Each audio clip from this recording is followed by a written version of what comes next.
How do you do, fellow kids? It's your boy Ryan. Hey, it's your boy Easy.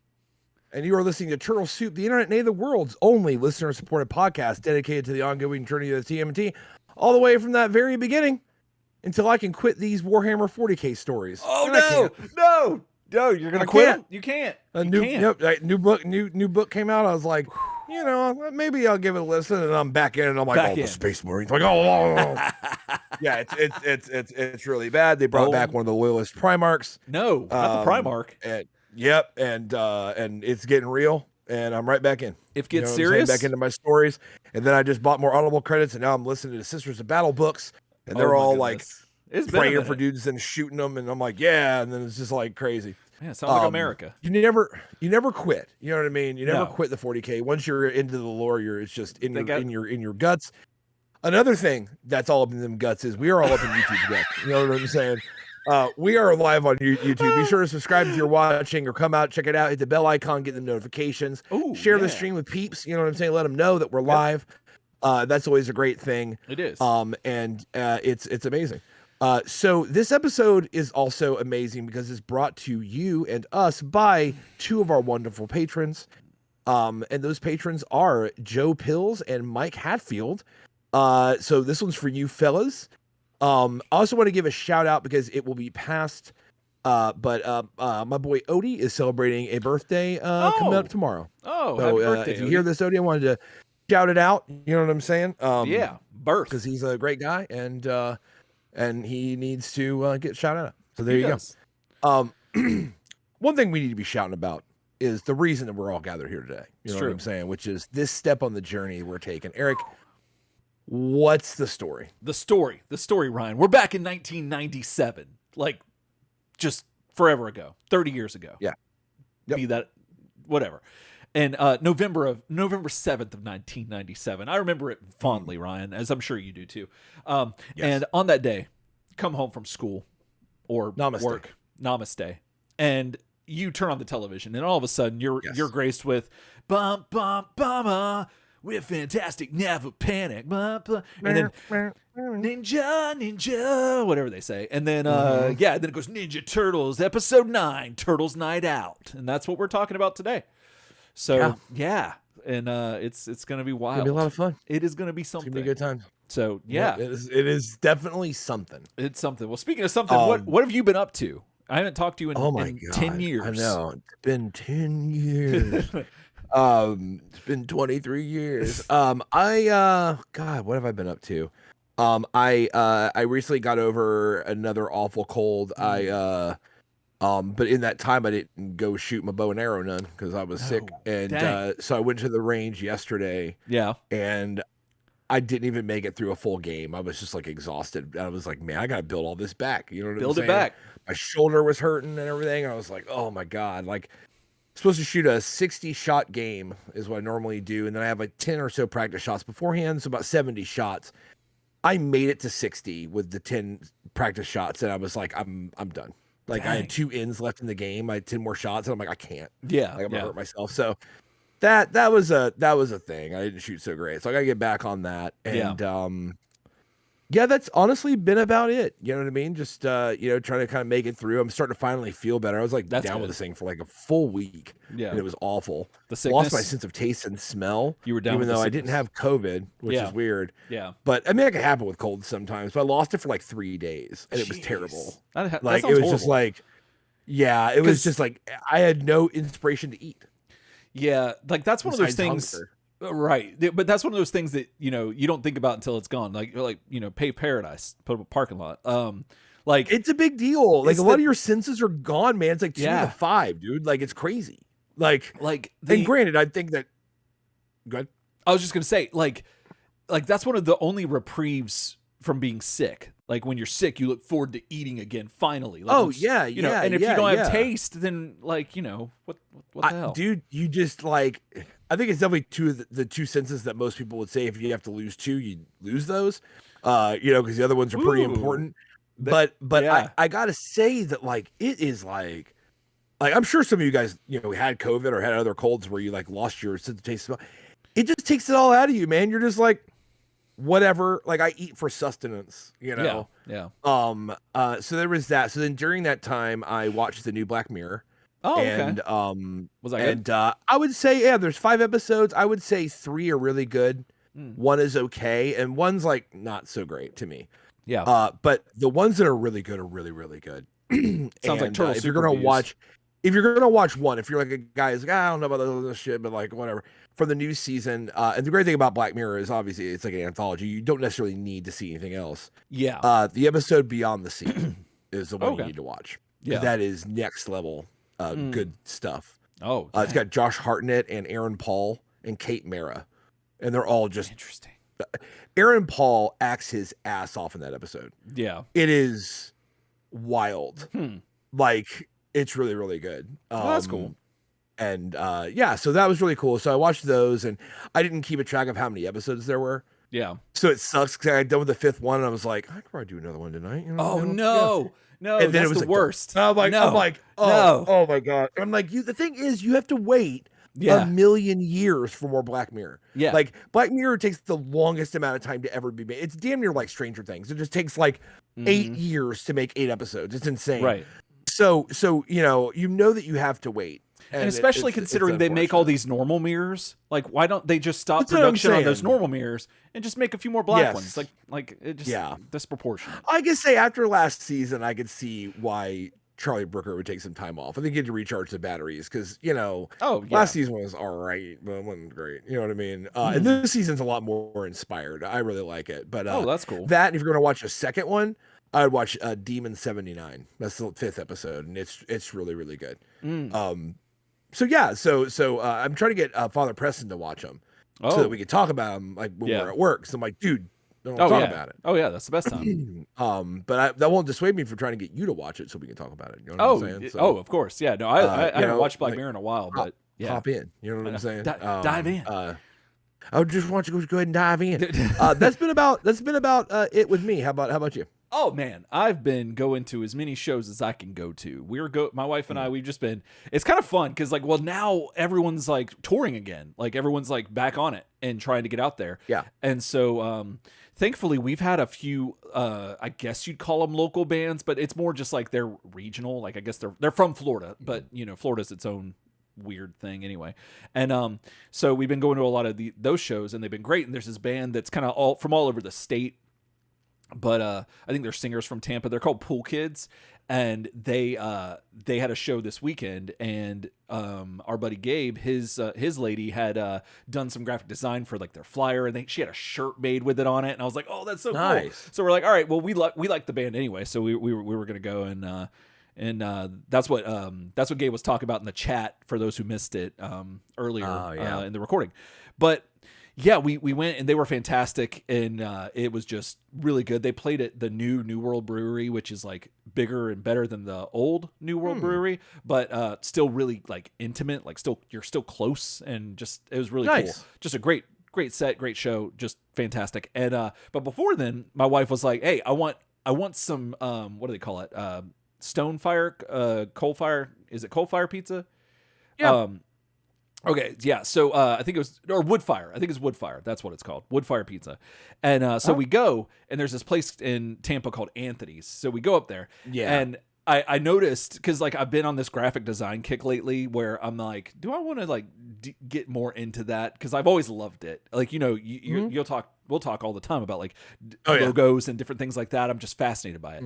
And so I was looking at Anthony's sign. Well, the A, I'm doing this so you know what an A is. It's kind of like sounds this. Great. Let me see if I get it all. It's all okay. There you go. For the podcast listeners, yeah. My class didn't have that A kid. The letter people.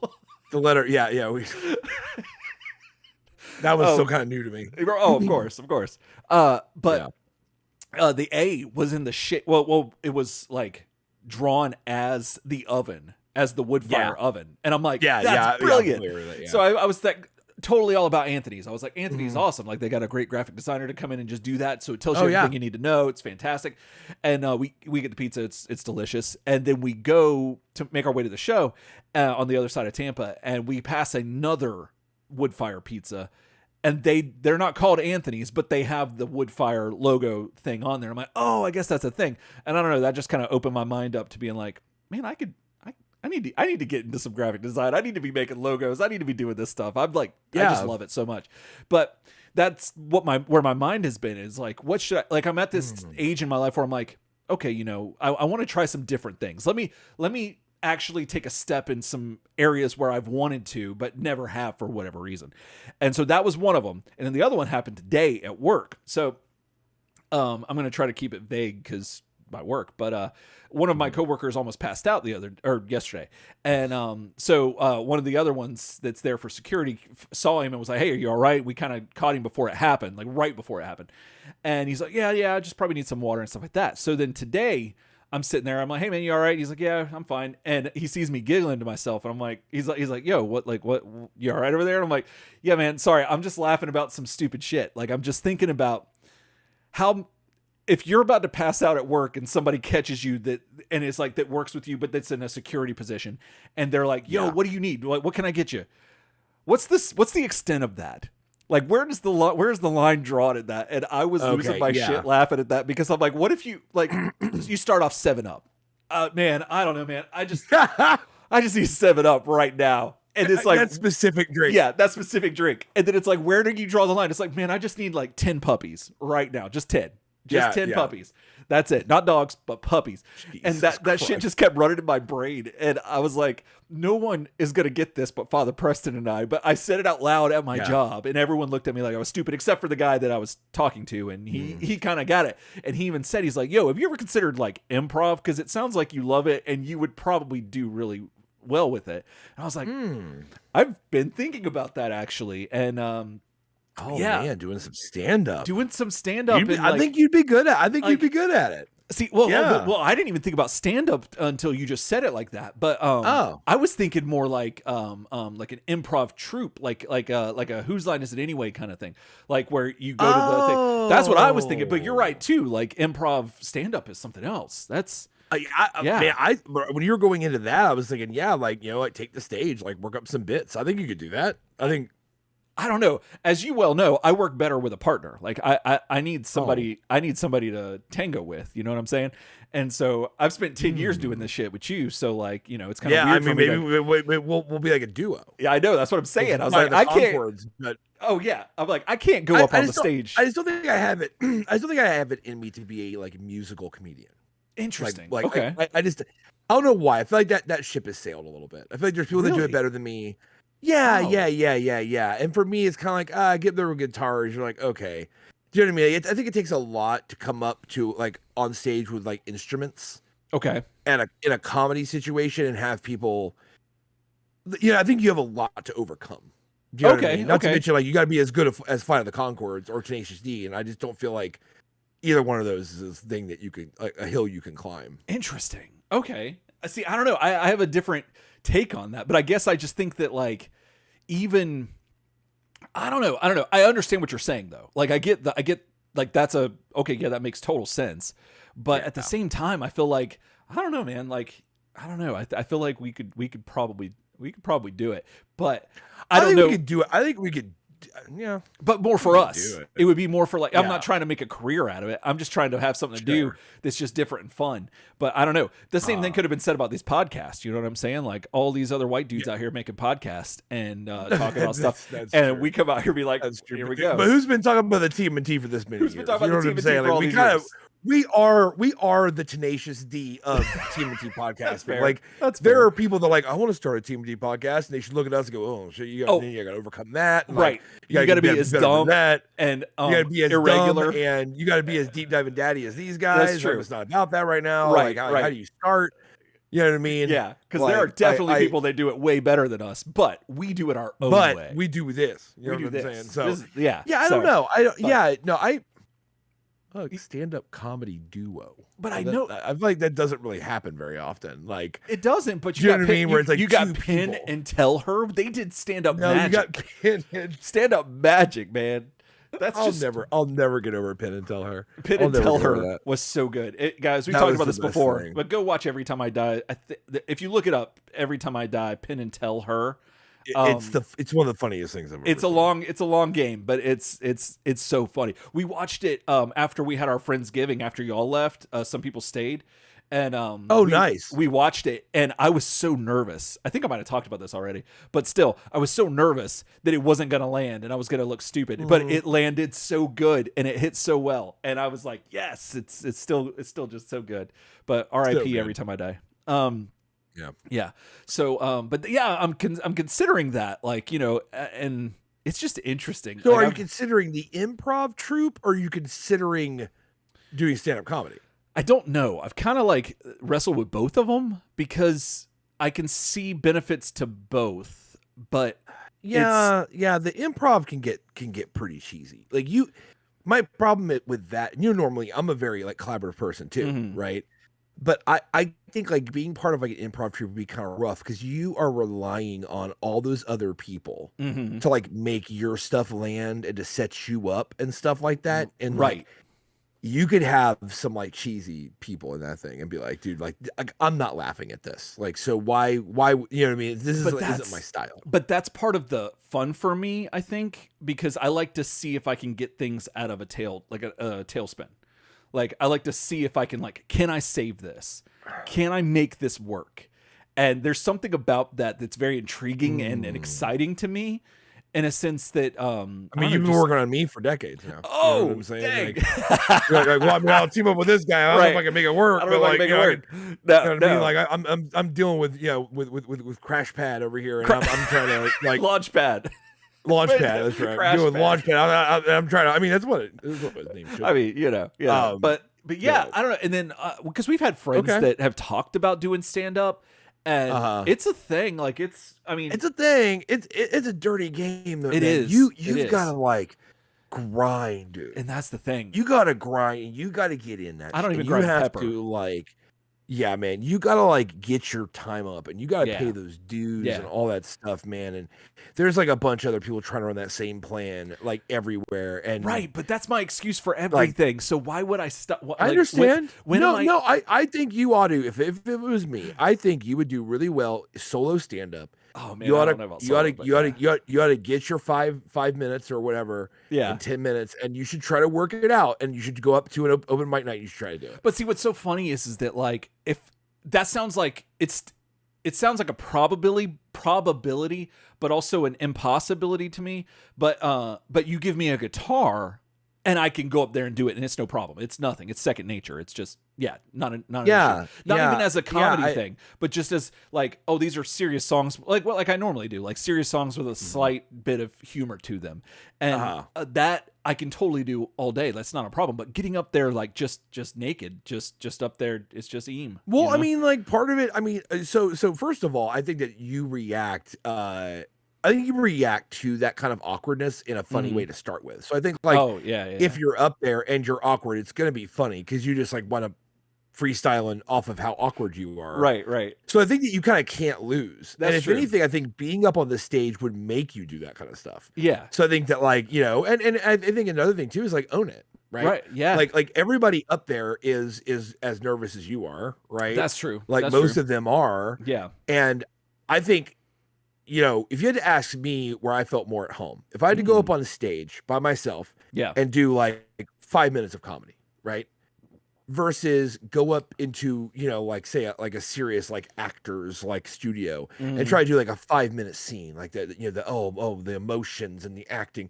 I think the comedy would be way better or way easier for us to do. Oh, I think you could absolutely do it. Well, like, and you do think off the top of your head and stuff, so you could be like interactive with people. I don't know. Like, I think you could do it. My biggest fear is that I don't really want to hurt anyone's feelings. Like that's the thing. I don't want to hurt people at all. But that's the line. That's the line you walk. But I asked myself, no, because there's no, because you don't have to like.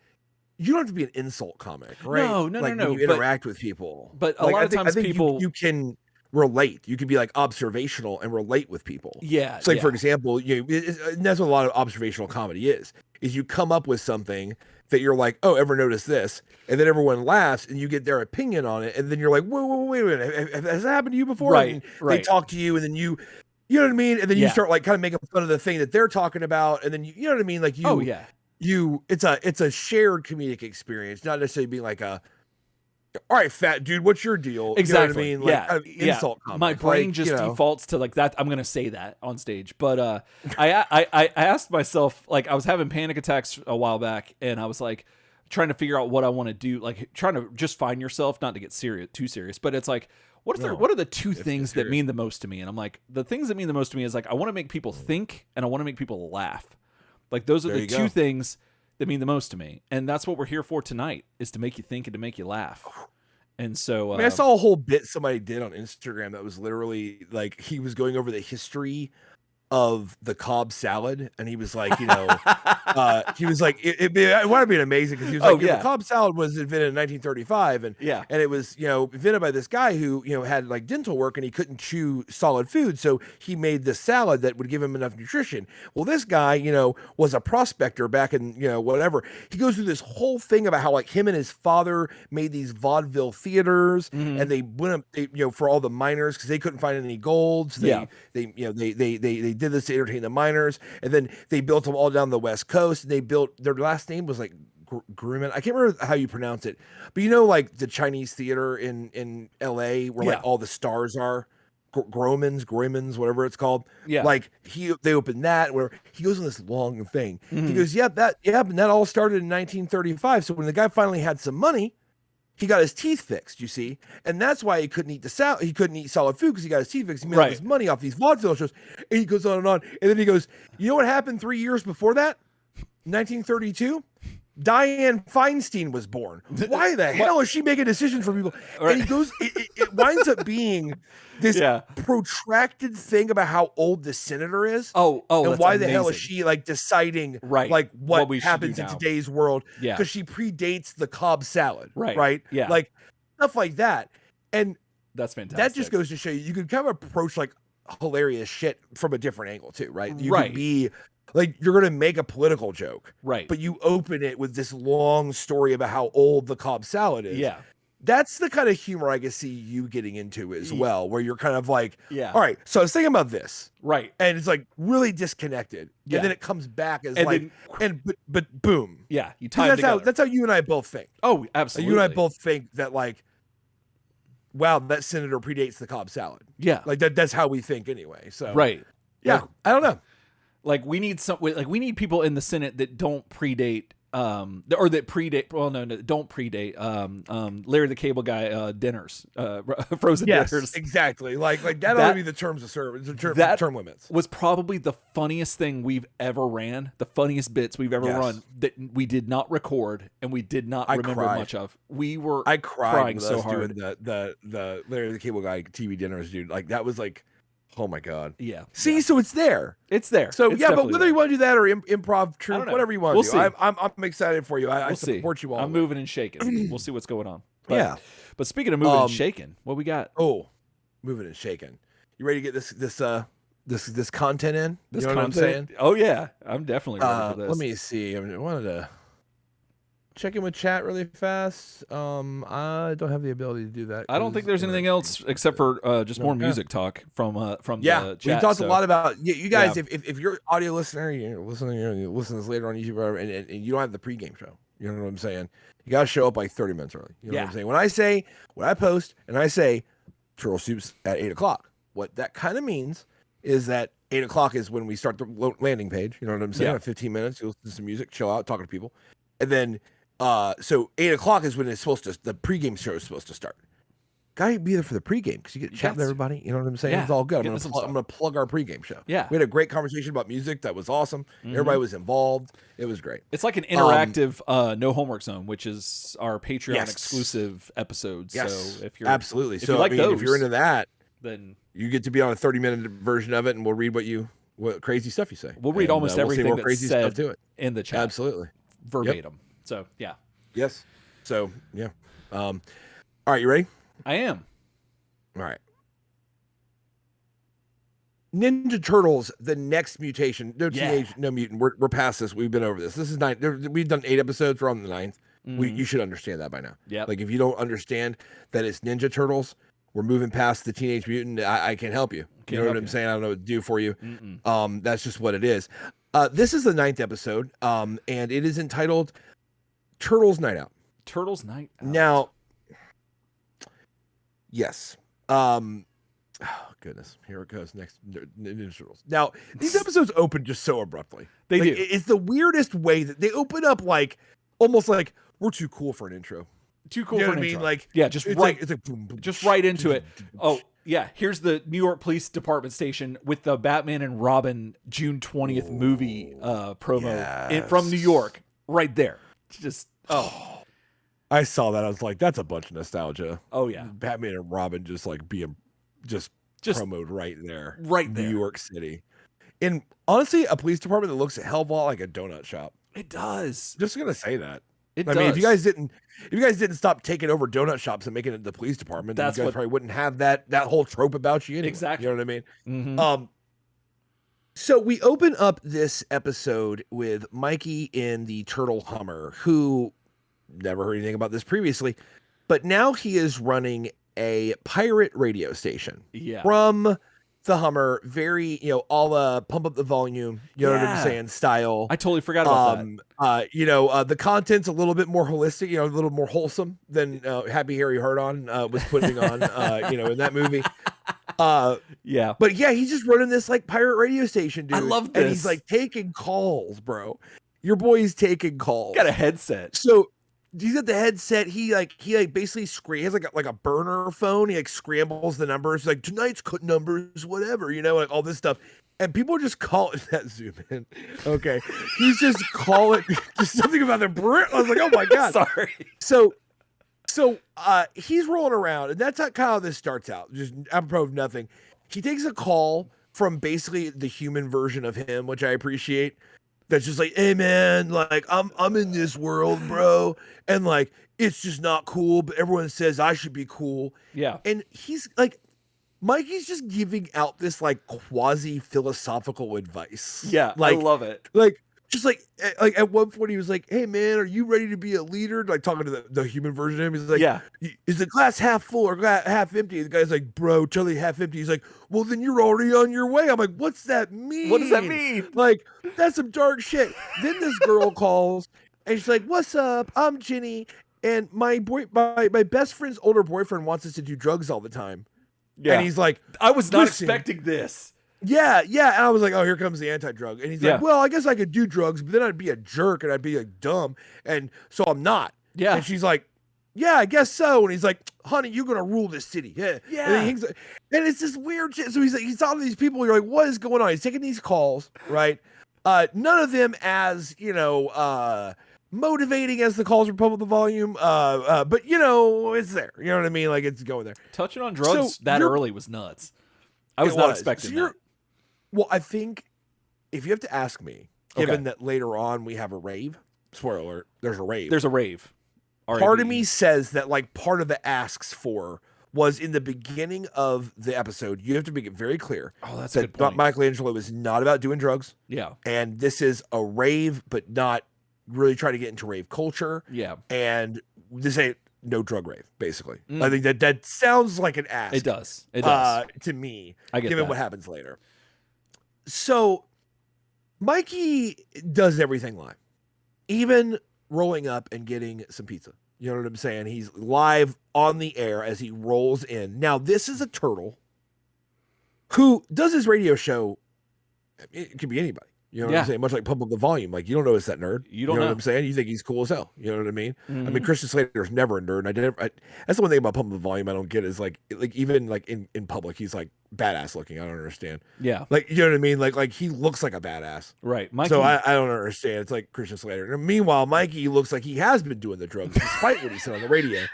You know what I'm saying? Earlier, which, I mean, let's be honest. I mean, we've all seen that episode of Saved by the Bell. We You know have. what I'm talking We about. have. You know what I'm talking about? That guy comes in, like I'm on them drugs, but not really. I'm gonna do the thing, and then whatever the president of NBC comes on and he's like, drugs are shit, and you're like, okay, that was great. Yeah, thanks. Thank you. Thanks, Bob. something Turtle Cough, something Bob, something like his last name has turtle in it. I think. Yeah, I'm not joking. So Mikey rolls up live and he's like, I'm gonna get some pizzas. And he gets these pizzas. But guess who's making the pizzas today? Oh my goodness. Oh my goodness. Here we go. It's Simon Bonesteel. Bonesteel. It's Simon Bonesteel. We're gonna get you, stupid turtles. And yeah, he's tied up the dude that makes pizzas, man. and he's like has. I'm now the pizza man. And he's got his back turned to Mikey, and Mikey doesn't get really what's going on, but Bonesteel does manage to throw a pizza crust over his face, ties him up. And this turns into a fight where Mikey just beats Simon Bonesteel within an inch of his life with only his legs. Yeah. It's pretty impressive. The amount that he's able to dish out, if you will. Yes. And do a radio show. It's a deep dish of pain live on the air. As Simon Bonesteel shows that, I guess, like, the world's wildest endangered animals don't kick back, because he's damn bad at getting turtles. Oh yeah, like of the Teenage Mutant, just Mutant Ninja, variety. You know what I'm saying? I just broke my own rule. Look at me. Oh, I shouldn't be on the podcast. So they fight, and Mikey wins, and he unties the dude. You know what I'm saying? And he's like, "No, I'm inspired." So we cut away. So outside of La Ray Groceries, you know what I'm saying? Like in the H sector. Yeah. Like they call it H3 or whatever sector. Yeah. Hood. I'm like, okay. Who like broke down? This is like some Escape from New York shit. Like, who broke down New York into these like sectors, and it's like I'm in the H hood or whatever. Sector H3. So they're there, and we see that this dude's listening to Mikey's radio show on a boombox when a couple of guys who are up to no good show up and start spray painting the boombox, which is just like so good. Okay, why are you spray painting the boombox? Is that like marking your territory? Well, it's not something that like a normal like gang dude in the hood would do, unless you're a member of the Unknowables. You know what I'm saying? Like this guy. Which turns out, yes, that guy either has Christmas lights that are turned off around his neck, or a very neat arrangement. That could be the ultimate shell necklace. That could be. That could be like, oh my goodness, shell necklace final boss. Dude, what if we made that a Patreon thing? Like that we get the necklace, like this necklace, but it's just the Christmas lights, but they don't plug in. They don't turn on. They don't turn on. That's like very important. Oh my goodness. I got to write that down. You should. So like, it turns out that it's the Unknowables. And the guy tries to stand up for a minute and be like, don't spray my boombox. What you doing, you jerk? And he's like, we're the Unknowables. And he's like, yo, you can keep it. He like runs away and leaves the boombox there. Yeah. And I mean, the guy who shows up, you have a good shot of the leader of the Unknowables. I'm sure you do, coming up here. There he is. This dude. I mean, we're doing a real Clockwork Orange situation. Absolutely. 100%. Obviously, you know what I'm saying? He's the whitest dude in the game. Yeah. Which is the funniest thing to me. And some white ginger fellow who's got the bowler hat and guy liner on. He does. He does. And it's some Clockwork Orange shit. It is. He's even got like it's not a cane, but it's like a stick. Yeah. It's like a stick that he uses to like intimidate people. Right. He's just missing like the white cod piece, and he'd be really like off to the races. He hears that Mikey, now we see that the plan has evolved into, now it's going to be a fund rave. Or fundraising rave. I missed to raise money for endangered animal species. That is what Mikey's been inspired to do. Yeah. It's going to be like a lot of raves in New York at the time, or anywhere in the world, a pop-up gotta know someone event that takes place in some derelict building where the drugs are, and where you might get assaulted, and also the movie Kids. Yes. Either way, something bad's going to happen, and it's called a rave. And Mikey is now going to host an illicit rave with the sole benefit being to the endangered animals Yes. Yes. Also, he's broadcasting this live on the air. Right. Your boy who never gets a name, and I'm gonna call him. Oh man, I want to choose. I want to name this guy, but I want to choose a name that's like kind of like Alex from Clockwork Orange, but no, Right. He's like basically like knockoff Alex. What would you call? Is he one of these guys? Knockoff Ginger? Yeah. What would you call knockoff Ginger Alex?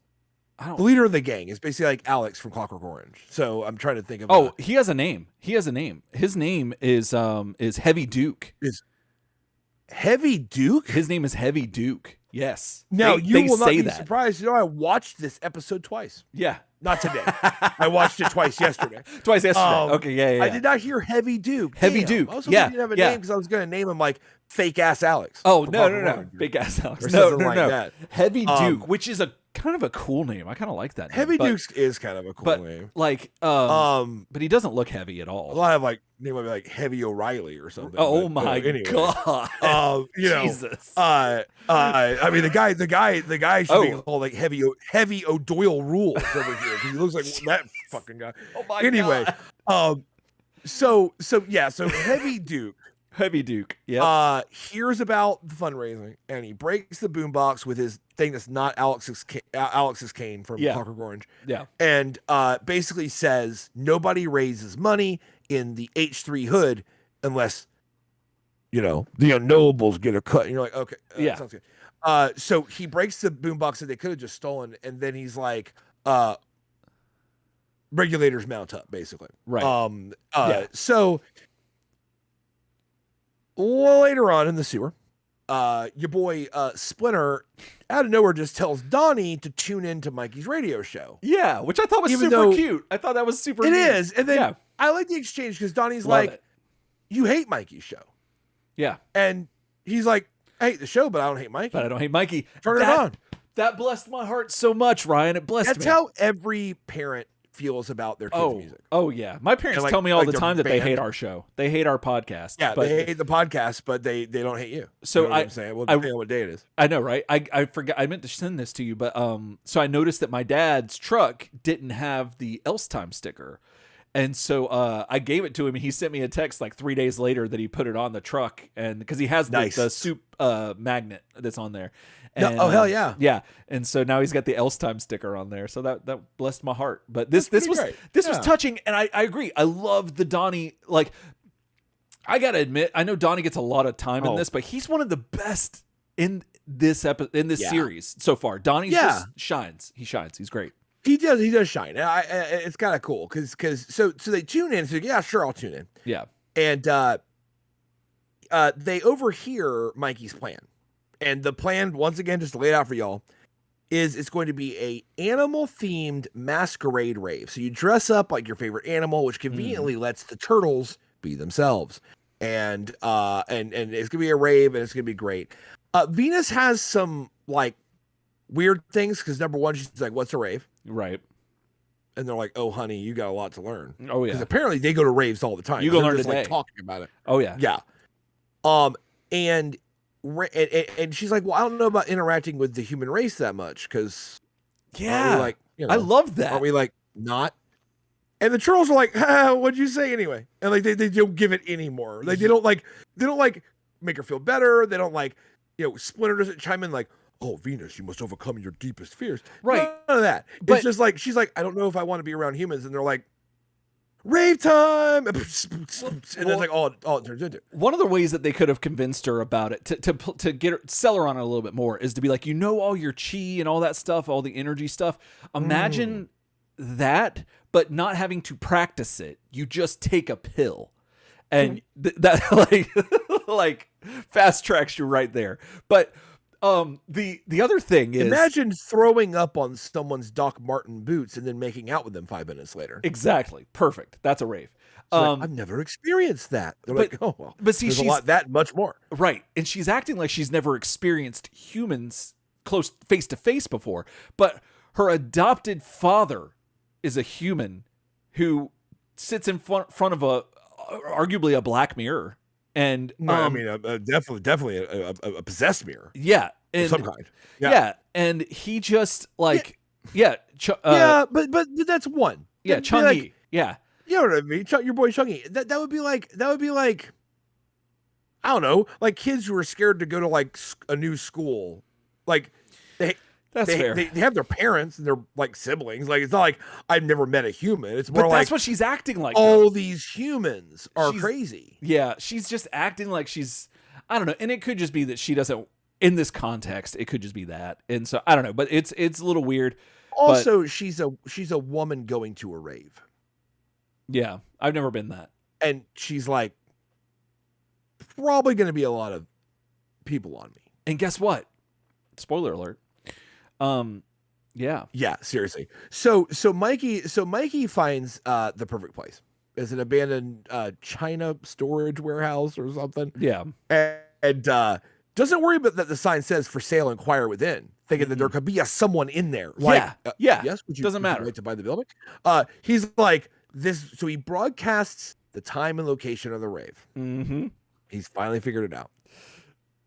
And Simon Bonesteel, who apparently is also, a longtime first time listener of Mikey's show, you know what I mean? Yeah. Is, anger listening, hate listening to Mikey's radio show, and overhears the plan, and he's like, I'm gonna show up because he loves to play the dresser. Yep. Oh, that's right. It said it. He loves to play the dresser. Oh, I forgot. So with the rave set to begin, I'll hand it over to Eric to tell you about how it went. Oh man, so this is interesting. Like this is classic. Like you go in and everything's already set up.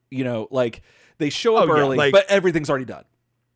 Yeah, and they figured out the power, the entire setup for the rave. Which, if you have ever tried to put on any kind of party, this is hours of prep work. Like you got to figure all this stuff out. Now, granted, I will say that they have at least 4 to 5 able-bodied people to do it. Mm-hmm. So I can give them some clout for that, or credit. But no one forgot anything at home. Nothing, and I mean, don't believe it. And where did they get all this equipment? I mean, did Splinter just find this being flushed down the sewer all this time? Like, yeah, man, I got so many questions. They're like, son, your ways as a record DJ is hurting your life, and he just flushed it down the toilet. Exactly. The decks, the mixer, the PA system, the whole 9 yards. Yeah. See, like I want to see the stories, or at least I want to hear about it. How like Splinter, when the turtles were young, like while they're sleeping a lot, like he's going around and he's got. I'd love to see like his lair, his room. And it's got all these pipes that are going throughout the city. And like he listens to people fighting. And he like parents fighting, and they're like, you know what? I'm sick of this rock and roll. I told you not to do it. I'm gonna flush these down, or I'm gonna get rid of them. And he goes and scavenges. That would be something really cool, and that would explain so much about why the turtles have all that stuff. I'm sorry. I thought you were about to say, I'd love to see Splinter's room where he has all these pipes that go to all the sewer pipes in New York. And I'm just imagining, like, when it's a good day, it's a good day. When it's a bad day, it's a bad day. You know what I'm saying? If you're like just waiting under toilet pipes, like, come on, let's get that next thing. You're not gonna hit very often. Yeah, you know what I'm saying? Like, that's a real bad. That's a rough roulette bad right there. Game you're playing. That's a rough roulette. Absolutely. Oh my goodness. That's what you call flushing roulette. Flushing roulette. Oh my god. That's so good. That's an episode title right there. Flushing roulette. So like that's amazing. I just thought I'm like, they're going to be entire days. Oh yeah, just entire days. Or it's just a shitty day. But the good thing about that is that it can only get better from there. Your day can only get better from there. Like nothing. That's true. Nothing is gonna happen that's gonna be worse than that. But like, hopefully you're not sitting here looking like Venus is. But she's looking up at the lights, just being like, "Oh wow, my God. They're beautiful." I love this Splinter. I'm sorry, but Splinter would have like eternal optimism. Yeah. So it'd be him every time. Every time. Regardless of what's going down there, every time he's like, maybe a new JVC stereo, and like. That's what he's looking. That's what he's looking for. But that's not what he gets. That's not what he gets. Time. And so, everyone's getting ready for this thing, and then all the turtles that are working on this stuff, and then they decide that Raph, Leo, Raph and Leo are gonna work the door, and Mikey's there too for some reason, and we start to see all these people show up, and I just wanted to take a look at some of these people's costumes. Some of these are real. I just put this makeup on my face. I'm an animal energy. Some of them are like really barely doing it. Like I'm then not you have this sure. group, the good doggy groovy turtle costume guys. Yeah, these people. And Okay, well that's important because you have Lamb and Gazelle in that shot. yes, And Lamb and Gazelle are actually really important. And I'll say this just to start off the bat, later on, a couple turtles might be into these girls. I gotta be, they're dead on. They're dead on. Those are classic 90s hot girls. That's just, it is. Yeah, it's true. That's what it is. Google it. And Google it. Yep. And if you weren't, looking for girls in the 90s, I feel bad for you, son. I feel bad. Exactly. That's what it used to be. Well, so they're taking money and stuff like that, and they're kind of letting everybody in and stuff, and then all of a sudden our boys, the Unknowables, show up, and then now you can see his cane stick thing, and this is a real weird exchange that happens here. Like they're being pushy, but they're also trying to just check it out. We want to check it out and see if we want to put our name on this or be associated with this rave, and but they anyway The ultimatum on the check it out's pretty apparent, though. It's pretty apparent, but like the language is like they're trying to make sure that they don't say anything that could be used against them in court. Is what it sounds like. I guess so, it's very weird. But I don't know if it's like literally if they go, if we like it, we take a cut of the door, which is all of it. If we don't, we kill you. Right, exactly. And you're like, yeah, oh. It's very weird. But Leo agrees to let them in for some reason. Yeah. Like, why doesn't he kick their ass? But yeah, and there's a whole weird exchange. Like Mikey's trying to be peacekeeper. It's very weird. And then Raph's like being all Raffy, like just trying to be all aggressive. But then your boy Ryan, your boy Simon Bonesteel, none other, shows up. Woo, looking like a snack, just coming in here. Woo, dressed another up. 90s hot girl. What Another are we doing 90s, here? another 90s hot girl, dressed up as like a phoenix from the ashes, and sore thumb because he went so hard with the Bird of Prey outfit. He is, but he's gonna be in the running for best costume, like hands down. Hands down. Yeah, and so so the rave gets in full effect, and the one way that you know this, and Ryan's thrown plenty of these because he owns this hat.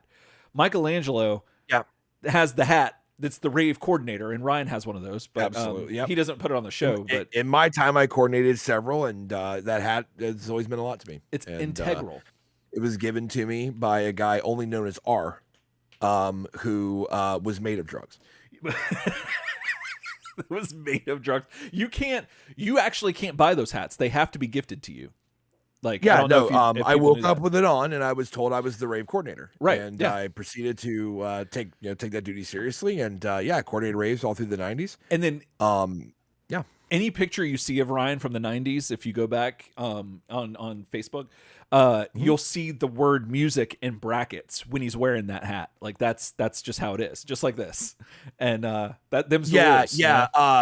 Let me tell you something. When the first Adidas covered man just put that subtitle under my body, it was kind of intense. But then you get used to it.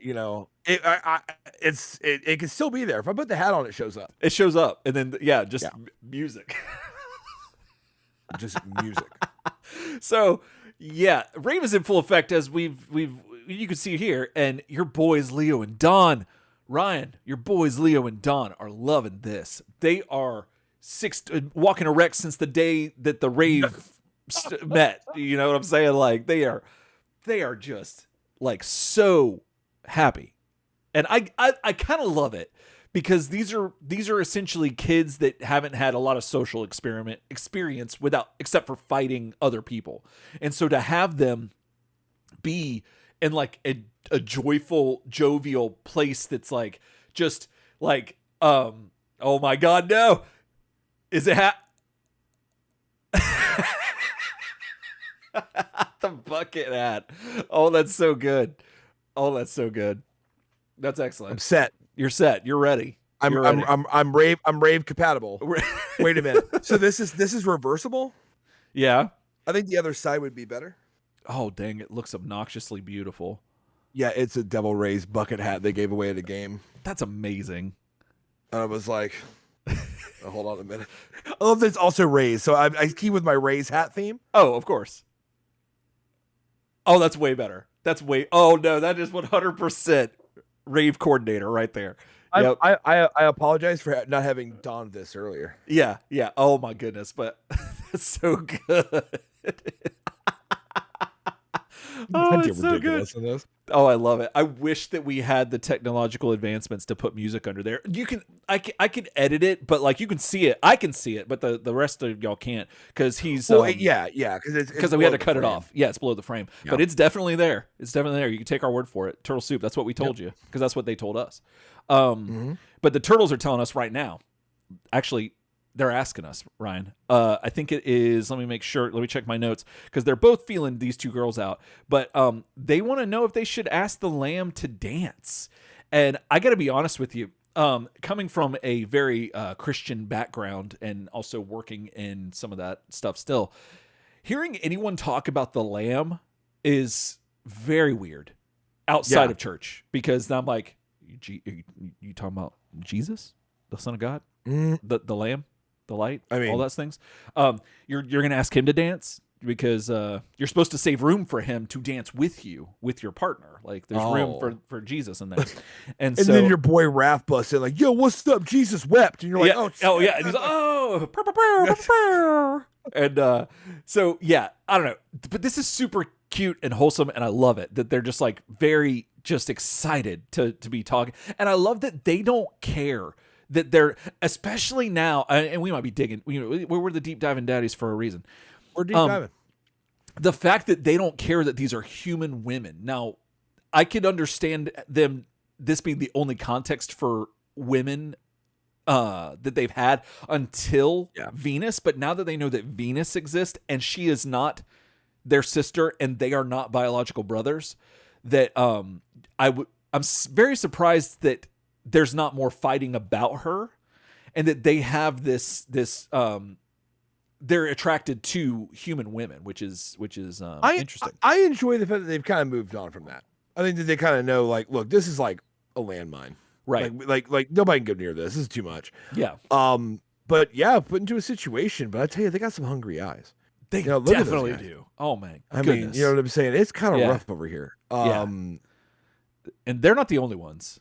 I gotta give them credit because like the lamb and the gazelle are pretty cute. I just gotta tell. I mean, it's rough. Yeah, if only there was a bowl of milk. That the hat would be. You're telling me a few inches taller. But speaking of hungry eyes, Ryan, we got another. My top popped. Oh my lord. We got another guy who's trying to get his top popped, and this guy is not the rave coordinator, but he does have the music brackets, which is very weird. But yeah, still, it's Shawn Michaels' final boss, right? So he is trying to get with Venus, and I loved this scene because just seeing her act like in it, not like she was gonna get an award for it, but it was just neat to see it happen. And it's very much like oh. She's just giving him the cold shoulder. How about the side eye? I like the side eye. And he's just calling her sweet thing. And then he goes, Ryan, which you've used this line before, what you got underneath that shell? And dang, that's pretty forward. I could only really pull that off after I was the rave coordinator. Back when I was a scrub, I just get hit all the time. No, you could not. But what do you have underneath? What you got underneath that shell? Jeez, I was kind of taken aback by that. I was not expecting that kind of forwardness and how that shell work. And she's like, I was not ready for her response because she says mix, and I was like, excuse me, you have a downstairs mix up like old Greg, because that's what I heard. And then I verified, and Ryan, it says it right there on the screen. He goes, what you got underneath that shell? She says mix, and he thinks about it. Take a second. No. Yeah. No, that is the international look of, I'll think about it for a minute. Yeah, Basically, exactly. That's that look. I was not ready for that. No. So, Or anyway, she could have said, I have mace. she could have said mace. That's true. That's true. That makes a lot of sense. But Mick still kind of kills me, and especially considering The mix is pretty great. It's in the And your boy's like, I don't know, because that's half of what I want. that's That's the look of like he's like an eternal optimist. Like he's like, oh, is the glass half full or half empty? Exactly. Yeah, no, yeah. I mean, like yeah. he's looking like it might be half full, maybe like, so. He's like, am I going to go home with nothing, or am I going to go home with 50 cents? I'd rather go home with 50 cents. That's what he's thinking. Instead of a whole $1. Yeah. Anyway, well, I mean that we all know that shell necklace. He's got one shell for every job he lost, and it's not his fault. That's not his fault. You know what I'm talking about? I do. Like, I do. I lost my job. It's not my fault. And like, so, how'd that happen? It was like, well, the manager's a dick. You're oh like, yeah, well, that's happened. How many shells worth of times? Right. And you're like, oh, a lot. Well, speaking of someone who also looks like that, but probably doesn't have the shell necklace, is Bone Still, and he's here. He got in somehow. Somehow the turtles let him in. Yes. And so, he's like just creeping out, like just super creeping. And Leo and Donnie, they spot him, and he's trying to shoot the bolo into the crowd and at them. And I loved this because like he just pulls this gun out, and he keeps shooting it, but it keeps missing, and it keeps hitting other people. And he's like, "Arr." And the whole theme is like they keep like switching out. With the unknowables, getting them shot instead of them. Right. Yeah. And it's beautiful. And I love that most of Bone Steel's outfit is a French made costume. I did not notice that. Oh my like, goodness. Most of it is like, it looks like it's made of like several French made costumes that That's he's so like good. Worked in. Right. Oh yeah. He has to have. That's so beautiful. God, I love Bone Steel. He's so ridiculous. I'm excited he came back. I'm so excited. I am so excited. This reminded me of like when the Rat King would just show up in the animated series out of nowhere, and I'm like, oh. But except this is like a full episode with him. But still, I was not expecting him to show up in this. And yeah, he keeps like you said, like he keeps trying to shoot the turtles, and they keep getting dodging, and the unknowables get got. And the unknowables then attempt to try to hijack the music, and like they're it's a whole bunch of stuff where the unknowables are just trying to wreck this rave, and they're and Bone still keeps like shooting them, and all these different things keep happening. It's like just because Heavy Duke wants to kick out some old school music, they try to take that. And then Bone Steel again. Let's see. Do I have an image of the net? I think you can. Oh, there it goes. Yeah, the turtles duck because they catch him doing it, and then it's just perfect timing, and it's excellent. Old Net Tossa over there. Old Net Tossa. And so Bone Steel and the Unnotables get into a confrontation eventually because they kind of realize like what's going on, and they're like, oh, this is kind of just irritating, and so they because he realized they're shooting he's shooting them a bunch, but still Bone Steel manages to like convince them that like it's it's the turtles. They have a common enemy. They don't need to be fighting. They need to be making love, and so that is where the big fight starts. The big fight. It's a big one. You know what I'm saying? It's all been leading up to this. So, this all starts, and now it's got a little Go Ninja Go going on because it's like happening in a rave. There's all these people like watching these fights happen. Mm-hmm. And the noble goons, minus Heavy Duke, just get rope-a-doped a bunch. Yeah. Like they're not very good. And the turtles are using like props at this point. Yeah. Like using like office chairs. You know what I'm saying? Like Eddie Vedder stage dives at one point. That's what you're seeing right there. Yeah. It's a whole thing. And that kind of works. But then Heavy Duke himself steps up. You know what I'm saying? Yeah. And he's like, oh yeah, but you can't beat me. And what I'll say about is he does defeat Donnie in single combat. He does. Which I found that's the face you make when you did that and you didn't think that was going to work. Oh yeah. Yeah. You're like, oh shit, I just beat one of them. Yeah. Because Donnie rolls up like trying to be cool or whatever, and fake ass Alex Heavy Duke just gets him dead. Yeah. And Donnie falls on his straight ass. Yeah, like, he does. And then it's like he gets back up again, and you're like, you're gonna go back in again? And that's what Heavy Duke says. Heavy Duke's like, are you gonna come back to get that ass whipped again? Or Right. And that's when like all 4 turtles do the turtle smash with their shells, and that's like like all at once, and kind of knock him out. And then Venus looks about as scary as I've ever seen her in my entire life. Probably one of the scariest images I've ever seen. It's freaky. Hoisting him up by his belt. She says on wedgie. On a random block and chain situation. Right. A chain hoist. Yeah. That she uses. That yeah. I found out. Him up. I found out, Ryan. So this episode is not on our DVDs that we have, the actual legit DVDs that we bought. Oh. And the reason why this is a true story, Turtle Soup would never ever lie to you, is because this scene right here, they shot this scene first like this, and then they had to shoot, but then they were like, okay, let's just do this just to make sure we got it. We already have that, but we need to try it again. The second time, Venus wasn't happy with the way she was being treated. She turned the hook around and got him like a meat hook, like in there. And then that's how. But they still filmed the rest of the episode. That's on. That you got to get that on the dark web. And what's really weird is like this frame is an exclusive. This frame you're seeing is actually from that take, and it was part of a snuff film. And now you all have to figure out who killed who and whatever, and it's all going to be an 8mm situation. Absolutely. You're in it. Sorry. You're in it. You know what I'm saying? Yeah. It's kind of like watching the Ring tape. You know what I mean? Now you're also Nicolas Cage. Yeah. So, there you go. Sorry about that, but we felt like it was worth it for you guys. You guys, he was like, our listeners are pretty adventurous type. Right. Let's go investigate the snuff film. Exactly. Sure. Let's figure that out. I mean, that's what that's our new podcast, Investigating the Turtle Snuff Film. What you see, you can't unsee. You know what I'm saying? Yeah. So yeah, you're welcome for that image. Mm-hmm. So Bone Steel now pops out, and now he's also now going to fight. Yeah. And the turtles defeat him without even trying. Yes. Like, and everybody's cheering, and like this guy. Yeah, that's the singer for my new wave band. She was up there, and it was awesome.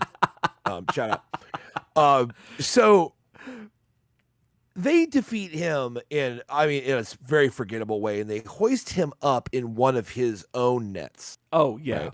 Yeah. Sorry. And then Mikey starts stunting off. Yeah. I'm like, this guy's the reason we're here, because it turns out everybody kills the animals and he hunts endangered animals. Everyone's like, yeah. And Mikey's like, it sounds like you were kind of cheering for the fact that he kills animals. Right. I get what you mean. Anyway, and there's this one guy in the corner like, I don't understand. I was just here for drugs. And he's like, yeah, but anyway, we raised $1,200. Yeah. I'm like, $1,200 at the door, huh? That's not bad. I mean, like, what were you? Yeah. I do some quick math. Do math on the mic. I mean, like, there had to be some people at that rave, or is a very high priced rave. One of the two. Yeah. Oh yeah. And what I love is that he at the end of it, he goes, he says he has the mic, but he goes, and it's going to all the endangered animals. But we're kind of endangered, you know what I'm saying? And we're animals, so it goes to us. And yeah. That they don't tell you that, but you can read his lips. He's skimming off the top. Mm. You know what I'm saying? He didn't lie. Like the Nobles can't steal the money because Mikey's already done it. Precisely. You know what I mean? So I mean, like, there you go. This whole thing was a grift. You know what I'm saying? You're trying to grift my grift, that doesn't work. Yeah, it doesn't work. So the rave, he's like, we got a couple more hours till midnight, so till daybreak, so let's go. And I'm like, all right, cool. Jeez. Daybreak. They're out there till daybreak, bro. So back in the sewer later, Mikey is signing off, I guess, the next day on his radio show. I took it like, thanks for coming out to the rave yesterday. And I'm like, he did say that. Yeah. Yeah, it's just weird. I don't know. You know what I mean? Like, it's weird. Yeah. So he's signing off, and then he gets off the radio. And Leo and Donnie, are bringing up those Lamb and Gazelle girls again, because I mean, let's be honest. Like, right. You know what I mean? They're at the house, and they're like, remember that? Remember that party? I mean? The party like, was a gas. Remember that party? That was a gas, bro. You know what I'm saying? Yeah. And Raph, and this requires a little bit of conversation. Raph drops, yeah, well, like, the only reason them girls liked you is because they thought you were normal humans underneath them costumes. And I'm like, man, why, Raph? Man, Raph, that's fair. You know what I mean? Like Yeah. that's fair, but like But unnecessary. you don't have to Raph, do and that also right kind of now. brutal. Yeah. And that look on Donnie's face, Yeah. that's somebody who just got caught out. You know what I'm saying? And It like, is. like that's how he lays in bed every night. If you said that shit, It you know what I'm saying? Like it just eyes wide open like that. Yep. And Leo's looking down like I didn't hear that. I Yep. didn't hear that. He ain't trying to hear But that. like that super sucks. It does. Because it's true. It's true. Very like, true. The But you don't Turtles have had to tell them know that. that like that wasn't going to go any farther. Yeah. You know what I'm trying to say? But they're still trying to like kind of talk about it, almost like it reminds me of like the saddest thing I ever saw. Oh geez. On this Martin Bashir, which I mean that guy's a piece of shit, but like his documentary on Michael Jackson was weird. Yeah. I don't know if you ever saw it. No. And it was this whole thing. I think I've talked about the show before, but like where like Michael Jackson rented out a grocery store so that he could shop like a normal person. Yeah, I did hear about that. And in the video, I remember watching it, and in the video, he's trying to do it, but all of his like little hanger-on like friends and shit that he's like hired or his friends or whatever, you know, whatever, they're just hanging on to him for his money, basically, are like messing with him the whole time and like throwing crap in the cart and like just like fucking with him. Yeah. And I just remember being profoundly sad, like when I watched that and being like, the dude has to rent out a grocery store, Right. to like try shopping like a normal person. And then these like good timer hangers, like good time vampires, basically, that are hanging all over him. Yeah. Like, are like making it's already not real. It's already artificial because he had to like clear the store out. But now you're making it a mockery of what it is already. Right. And you just don't need to do that. Like No. Michael Jackson shopping by himself in a grocery store is sad enough. It is. And what I'm saying is Leo and Donnie trying to kind of, you know, talk themselves up like, oh, yeah, no, if we would have had some more time, we might have got those honeys numbers and all that crap they're saying. For Raph to just be sitting in the back seat like, yeah, whatever, like you're a mutant and they don't want none of that because, you know what I mean? Like that's a different species. Those girls wouldn't like you anyway. Right. Like, that's just screw you, Raph. Yeah. Do you know what I mean? Right. Like, I'm with you. You may have given up on love. You know what I'm saying? Yeah. But I haven't. And, you know what I mean? Yes. I know what you mean. And by the way, can I just say this based on past episodes? I'm going Raph for a second here. Okay, go for it. What we saw last episode, you know what I'm saying? Like him drawing little pictures of him and Venus on the motorcycle and all that shit that he was doing. Yeah. You're telling me you don't got your fantasies? Yeah. You know what I'm saying? With or with Leo or Venus, we don't know. Right. I mean, yeah, it could go either way. I mean, Vandana was wrong. You know, about that. But what I'm saying is like, okay, man, like, so you don't got your fantasies, but you can yuck my yum. Yeah, exactly. You know what I'm trying to say? And get out of here with that shit. Even just hold it on, just hold it to yourself, like, and then tell them like that's 3 days later, maybe. Or what if like later on they do try to get with those girls and the girls like do say, yo, that's gross. Right. Then they said it. I guess you could say when they're all like butthurt about it and brokenhearted because like that sucks. Yeah. Maybe you could say like, yeah, I mean, I think that is like honestly like kind of one of the problems about us like going and like partying with like humans. Right. Is like I just don't think a lot of girls are going to be in. You know, you try to like be there for me. Like, no, I feel that. Like, I was worried that'd be the case. You know what I mean? Like, but I think like might be better if we stick to like, you know, mutants or something, or I don't know, maybe it'll work better next time. But like I was kind of worried. Yeah. Instead, you're sitting back there sketching you and Venus in your own fantasy, and you just look up to like completely shattered. Look at those faces. Yeah. Shattered two dudes like yeah, like, try to gas each other up. You know what I mean? And you break it. I mean, and you're an asshole. That's all there is to it. Exactly. And I mean, the whole time they've got like this face going where they're just like so happy the entire time. Where's the other one that they got? That they're just so excited and so genuinely like just happy to be there and around people. And one thing we didn't cover because we didn't get a lot of screenshots of it is like they dance with those girls. Oh, they do. In the episode, I do. They dance with them and they talk to them, and the girls are laughing and they're all like making each other laugh. And it's actually there you go. Yeah. There's the lamb, right? So like they're talking to each other, and that's actually a great shot. They always managed to frame the gazelle and the lamb together in the same shot, which I appreciate. They did. But like they're having a good time, and like they're obviously digging it. Yeah, they did the turtlefied certified boogie. Boogie. They do. Yeah. And I hate to say this, Raph, but where the hell were you, son? Yeah. Where was Raph? You're being walled Raph, in the corner. Yeah. You weren't even hanging out with Venus. Like, where were you, dude? Yeah. Raph was So, just like, being horrible. Well, yeah. Like, so they go out and have a good night, and then you've got to come home with that. Yeah, see, Raph Like- was just upset because Bone Steel didn't give him Oh, any. that's right. He was hanging out with Bone Steel. That's the kind of loser he is. Yeah, you know exactly. what I'm saying? Yeah, because Like, Bone he's Steel just had eyes chilling for out him. in the corner.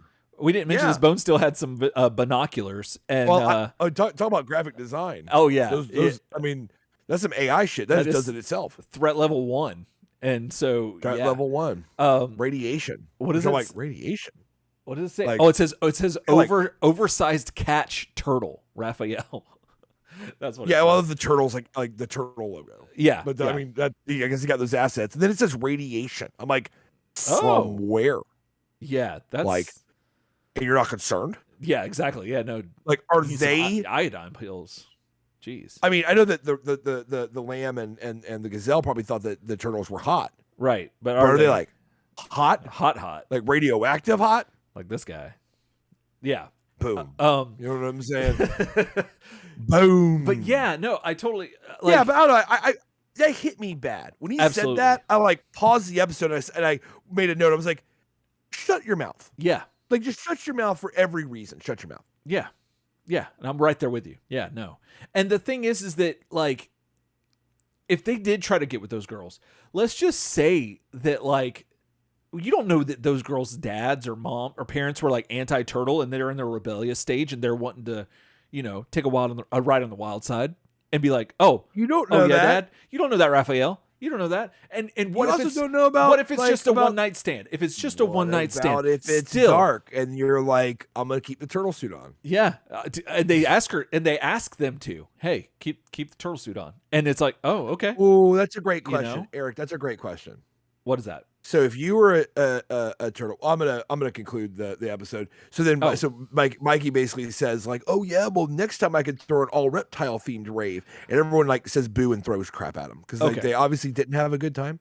Yeah, Like which that's the is part. Like weird. it ends like an episode of the animated series where it's like back in the sewer, someone makes a funny and everyone poo poos the Yeah. funny. But I was kind of like, I don't know. Everyone seemed to have a great time at the rave.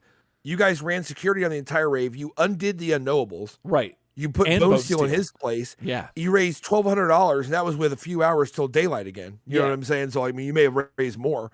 And everyone had ostensibly a drug-free time. And you Well, avoided the It cops. seems like, and you avoided the cops. You never figured it out. So why wouldn't you throw another rave? yeah. Also, exactly. that rave income is probably the steadiest stream of revenue you have. right. Yeah. Like Mikey proved that he can literally make money. Yes. None of you have done that. None of them. So None of them. whatever. Oh, that's But here's so a good. question for you. Oh, that's so good. Oh, got it. Yeah. Here's a question for you. Okay, I'm ready. If you're certified, Okay, you're of course. certified, you're Yes. an actual turtle. Yeah, And you yeah. go to a rave and you meet the lamb and you guys dance and Not stuff Jesus. and it's all good. No, not Jesus. Okay. But Met him. we'll say the gazelle so you don't get triggered. Okay, good. Thank you. But you meet up with a gazelle and it's all good. yeah. And things get a little heavier, you go back somewhere. And let's say you are in a situation where it's the end of the night, it's, dark in there, it's a leave the suit on, it's a whatever. Do you feel like it's your responsibility to disclose the fact that you're not actually human? Okay. That's a good Before question. Things get too heavy. That's a good question. I think you should test the waters, like kind of feel it out, kind of try. I don't know what that would look like or sound like. You can't go to the water's edge. Right, but just try to see if there's got to be some sort of body language to try to let them know. I would feel like I would need to make some sort of attempt, but if they said no, like how often is the put you on hush mouth with just the finger, you know what I'm saying, just whoo, or the corn dog or whatever it is, and just going up there and just shh, don't say it, like don't speak, you know what I'm saying, and if that's the Yeah. case, then that's the it's just gonna have to stay. You're Like, treating this just like that time you got that Switch for $30. I My am. thing is this. I am. My thing is this. That's pretty major. What, that you're a turtle interspecies thing? That's yes. Okay, that's true. But that is like a really that is like a really big deal. it is, but here's the thing. If you're a ninja turtle, like if you're an anthropomorphic turtle, you're like almost one of a kind. And Okay. at that point, it's still probably considered like interspecies, definitely. But you could argue, it's absolutely interspecies. You could argue though that if it happened and they weren't okay with it, that no one's going to believe it. This is kind of bad. This is kind of weird territory. So no one's going to believe that they did that. So you could argue that it would feel like, I don't know how you would feel about it, but I guess if that happened to me, that I slept with a ninja turtle, and they didn't tell me that they were not with that, then see, this is why we need Father Greg here, or Farmer Greg, because he could pull up that turtle's anatomy, and I think there might be something that would let you know. I think the front tail would be a indicator that's it's not going to happen. Like, because if you have a turtle's costume that has the front tail on it, then yeah, no, that's just a whole other can of worms, like probably quite literally. And I'm just trying to grapple with the fact that you basically said that, yeah, sure, because no one will believe him anyway. No, that is not what I'm trying to say. I'm not trying to say that no one's going to believe them, but that like it would probably cause, it's the implication. It's probably the idea that it's like, oh, did that, like, I don't know. It seems like something that would be so far removed from like reality that it might make them think that that was just really weird and I don't want to experience that again. So like, that's just the end of that relationship. And so that could be something, but like, I don't know. It's weird because if someone tells you they don't want to know about that, and that's, if they don't want to know about that, they know about that. Do you know what I'm trying to say? I'm trying to imagine, but the whole idea is I mean, I think you have to disclose it. I think you have to. I think. Oh, that's what I was trying to say too. I was thinking you need to try to say it. I was trying to say that. But you said that they could put the corn dog on your mouth and you wouldn't tell them then. I would say I tried to tell you, but I'm like, but you know me, I'm going to be like, hey, there's something I need to tell you. There's something I need to tell you. I'm not going to be like, hey, I kind of need to, I'm not going to be coy about it. If you're asking me, but if I'm thinking of myself as like one of these fools on the TVs, if I'm thinking of, if I'm this guy, Ryan, I'm not telling. I'm not gonna force the issue, Ryan. If I'm this guy, if I'm me, I'm definitely gonna force the issue. They're gonna know because I don't like to do that. That's gonna be Leo's reaction the next morning when she's like, it's daylight, and she's like, holy shit, did I just sleep with a turtle? He's gonna go boom. Yeah. It's got some real gotcha energy right there. It totally does. It totally does. It works so well. I think, at least for me, I think you have to tell. I think that it's required. You don't know because they are technically like anthropomorphic. Anthropomorphic. They're half human. So yeah, exactly. That's kind of my point. So but you're half not. So here's the concern. Is if somebody were to take a little something extra with them after that encounter, you know what I'm saying? By way of something in the oven. No, right, what I'm saying is that like, that turtle fight carries some yes. But it may not be human certified. It might not. So you don't know what you're doing with that person's like actual anatomy. So now I'm kind of like, well, that's true. It feels like there are a lot of things. Also, like, you don't know, you might have like diseases. You might have like weird, like cold-blooded diseases that like birds carry, but then you might transfer something over. Do you think that across the animal-human line, right, and make the new COVID, but you die every time? But the same argument could be made that you could cure cancer. You could cure cancer with that half turtle baby. Like Eric tries to cure cancer as a turtle hooking up with a human girl winds She up was a gazelle. creating Captain Trips, and then he's like, "Guess I'm dead. Guess I'm dead. Guess I'm dead." But Like, it would have worked out. in my defense, she looked like a gazelle at night. That's what I'll say. That's my argument. Oh, you're gonna say you thought? Oh, They were, because I mean, do we know that they're not? We're in a world where mutants exist, Ryan. Like, this is not the first. We're actually, I don't think, because what's his name? Great Ape Spectations. What was his name? I have it up here. I can't think of his name off the top of my head right now. Well, but Silver. He was not a mutant. But anthropomorphic monkey. And so, I guess ape. And Sure. So we're in a world where that could have been a gazelle. That could have been a mutant gazelle. I don't know. I've never seen a mutated gazelle. Wow. So I don't know. So there's a little bit of plausible deniability there. But yeah, but if you're asking me, I'm right there with you. I would feel like you would have to say something. You would definitely have to, like, I couldn't do it. I would have to at least give him 3 times to be like, hey, no, let me tell you. I tried to tell you 3 times. That's my problem. That's my fear is going to be the Nintendo Switch, because you're going to go, hey, listen, I got to. Yeah, but that's hot and all, but also really fast. The thing is, I'm actually okay. Fuck it, let's go. Right, well, you know what I that's mean? the thing. Like you're gonna make Captain Trips. What's Captain Trips? I don't know what Captain Trips is. It's the virus from The Stand that kills everybody. Oh, okay. Okay, Like, is that the you're thing where gonna they cough in the? They have the chapter where they cough in the background. Someone coughs. Yeah, so I will never forget you telling me about that. That's one of those memories that live in my brain for free. But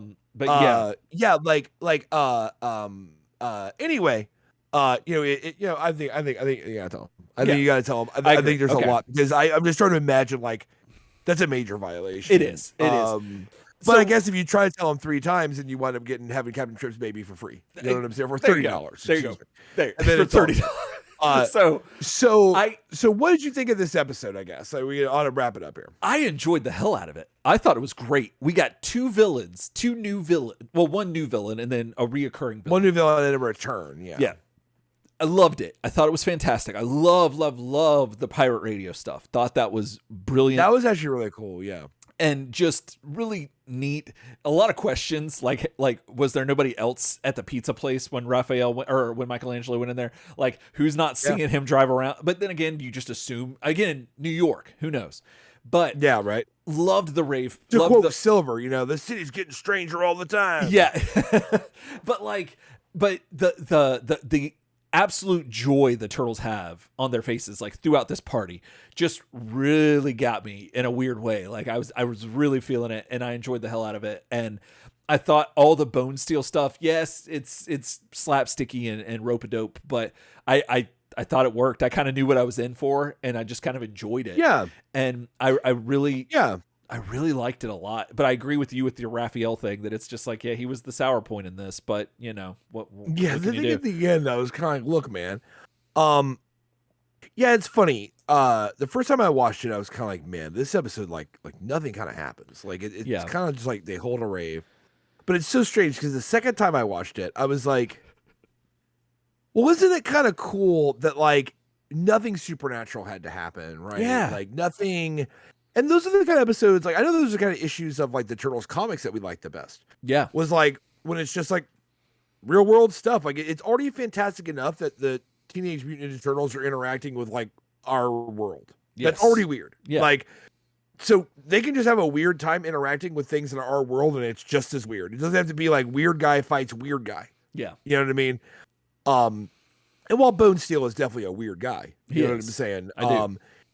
I do like that he returned, and yeah, in general, I kind of thought, it's actually kind of refreshing to have it feels like a very small episode. It does. Like, the stakes are small, the environment is small. It's kind of a one set situation with the rave, warehouse, but, like, I don't know. I thought it was kind of neat, and it kind of does mark a thing where, like, Mikey's kind of moving out on his own, doing his own thing. I like that. Yeah, I love good development for Mikey. Absolutely, and just leaps and bounds better than where he was at the beginning of this series. And it's just another one of those things where he's generally considered the buffoon of the bunch, but he does so much stuff that you're just like, oh, and every iteration he's got something else that you're just like, oh, dang, okay. So he's now considered an entrepreneur, I guess, like a businessman, if you will. And yeah, and Leo wasn't that annoying in this. Normally Leo's my least favorite in this series so far. Leo was actually pretty cool. Like Yeah. Leo, like I do say I do love that all the turtles, with only a minimal amount of gripe, like Raph gripes a tad, we're all like gung ho into helping Mikey do this. Yeah. With almost no question. And the only question they had really was like Raph basically being like, dude, you're being lazy. Like you're picking out records and I'm like over here moving these crates. That's it. Yeah. For the most part, other than that, they all worked together and they all like supported Mikey's plan and it worked. Like the plan worked. Like I'll be honest, like sadly in Turtles, it's not often that the good guys win and the bad guys lose, actually, right? Like, yeah. Do you know what I mean? Like we talk a lot about how like a lot of times like turtles get their dick knocked in the dirt and they kind of win, but they don't. They do. And it's not smart often where it's like, oh, but that's the point. Right. It's like, no, often it's just they're done writing this episode. We're done. Like this is bad and we're just gonna finish it. And Og just lives. Yeah. And that's all. And he lives in the mirror. So like they didn't fix anything. And it's the scariest episode ever. And it didn't even get fixed. Yeah. It's just he's in the mirror now. That's terrible. But this one beginning, middle, and end. It's about Mikey wants to throw a rave. They do it, they win. Bone Steel tries to get in there. A Noble's trying to get in there to knock them dick in the dirt. Everybody claps, and then the rave was a success. Yeah.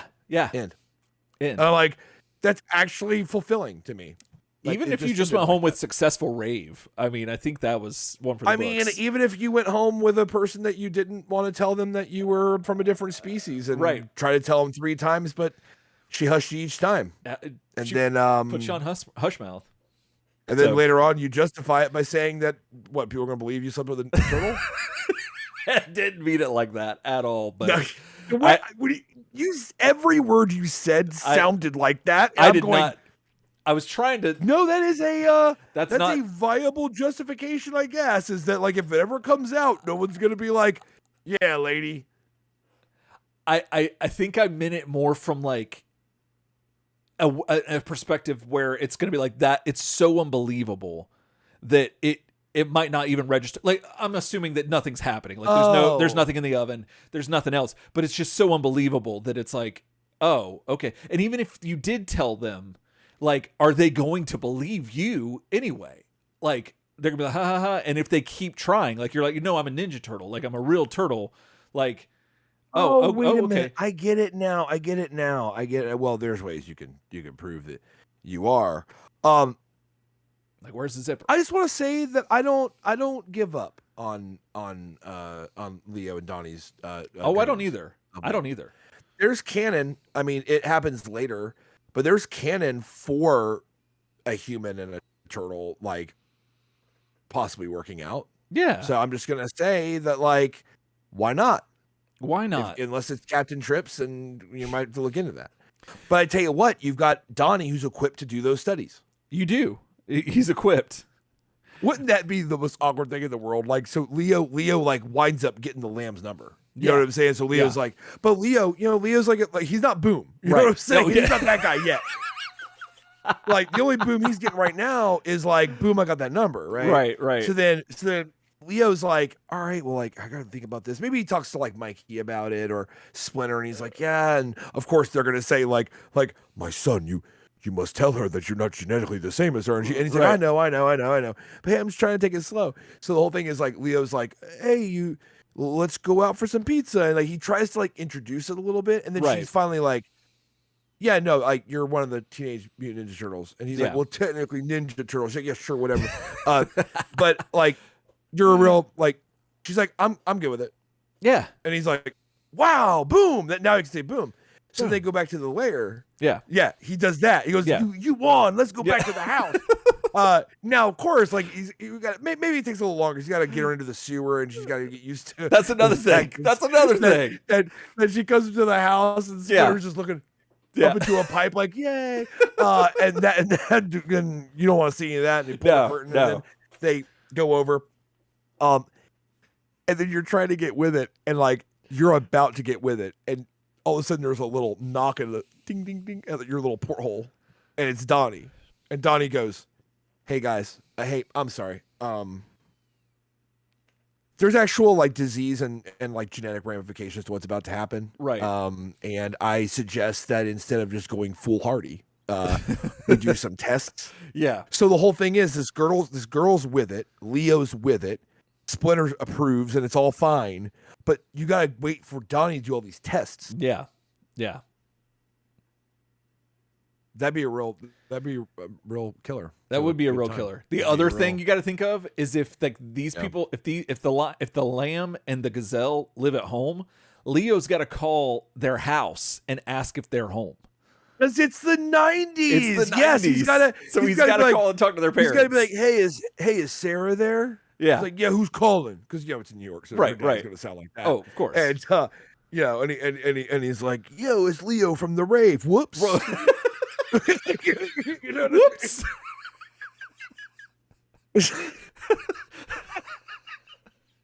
It's Leo from the illegal rave the other night. It's this Boom. guy. like even if it was today, even if it was like modern times, and you get this call FaceTiming you. Oh, like it's a boomy call. after the rave. It's a boomy call. Exactly. I'm surprised. Boomy call. I'm surprised they didn't say booty call in this episode. But that's the look. That's the look that like when her dad's finally like, you know what? I don't like you around my daughter. I don't think you should stick around in here. I don't think you should be calling here anymore. That's when you go like, yeah, well, you know what? I'm actually like also like an anthropomorphic turtle, and I have like a real front tail, and your daughter's all about it. So boom, exactly. That's it. And that's the look right there. And then he hangs up. Oh my goodness. He hangs up. Oh, that's so good. Oh my goodness. Yeah, well, that's what. So let us know what you think about. I'm taking the outro because I'm just going to do it. Let us know what you think about interspecies situations. We've talked about it on the show before. Yeah. Maybe not in this much of a modern context. You know what I'm saying? Sure. Like, do you think you should have to disclose that? Do you think maybe it's like, well, no, what you see is what you get? You know what I mean? Like, can they make their own decisions? You know what I'm saying? Does Donnie need to be consulted? Do you need to call John Hopkins? You know what I mean? Like figure out like what you got to do. Let us know how you feel about that. You can email us always at turtlesoupshow@gmail.com. That's the hotline. You know what I'm saying? It is. You can go to the home of the internet, turtlesoupshow.com, where we have all of our episodes up, all of our side projects for other bands, other stuff still there. You know what I'm saying? Yep. You can subscribe on YouTube, be awesome. The Facebook group, Turtle Soup, is fantastic. And new stuff's getting posted every day on there.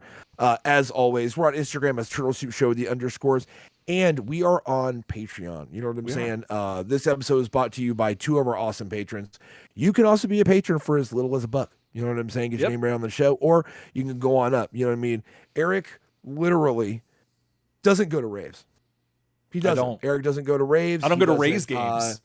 He doesn't go to raves games to get like this conductor of the rave hat. Conductor rave hat. Like, yeah, like I mean, he didn't meet my friend made of drugs. He doesn't get to do anything like that because what he does is he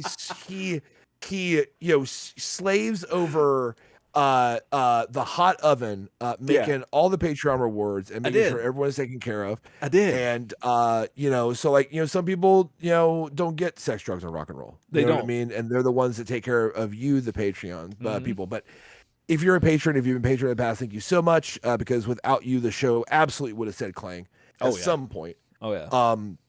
And stick around for the post game show if you're live on YouTube, and else time.